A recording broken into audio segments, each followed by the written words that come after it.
Bismillahirrahmanirrahim.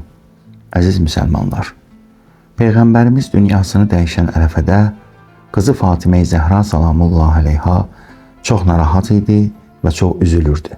Bunu görən Peyğəmbər Fatiməni yaxınına çağırdı və ona bir gözəl hədis söylədi. Allah təbarək və Teala bizə 7 dənə xislət və xüsusiyyət vermişdir ki, o xislət və xüsusiyyətləri nə bizdən qabaqçılara, nə də bizdən sonraki insanlara verməyib və verməyəcəkdir. Birinci xislət budur ki, Peyğəmbərlərin sonuncusu və onların Allaha ən əziz olanı mənəm. İkincisi, Allah Taala'nın məndən sonra ən çox sevdiyi şəxs Həzrət Əlidir ki, o da sənin həyat yoldaşındır. Şəhidlərin ən üstünü və onların arasında Allah Taala'nın ən çox sevdiyi bizim şəhidlərimizdir ki, onların da başında mənim və sənin ərvün əmisi Həmzə durur. Mələklərlə uçsun deyə Allahın cənnətdə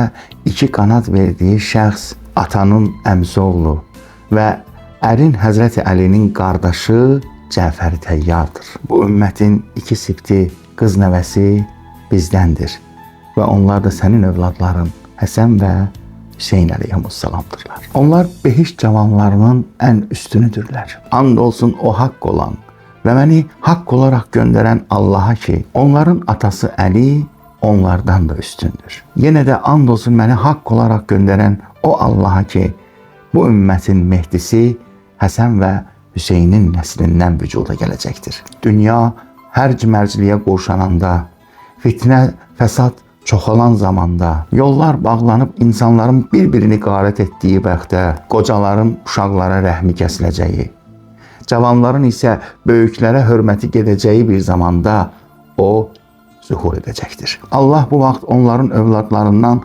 zəlalət qalalarını və haqdan bixəbər olan dövlətləri fəth edəcək bir insanı ayağa qaldıracaqdır. O, axirət zamanda Allahın dini uğrunda qiyam edəcəkdir.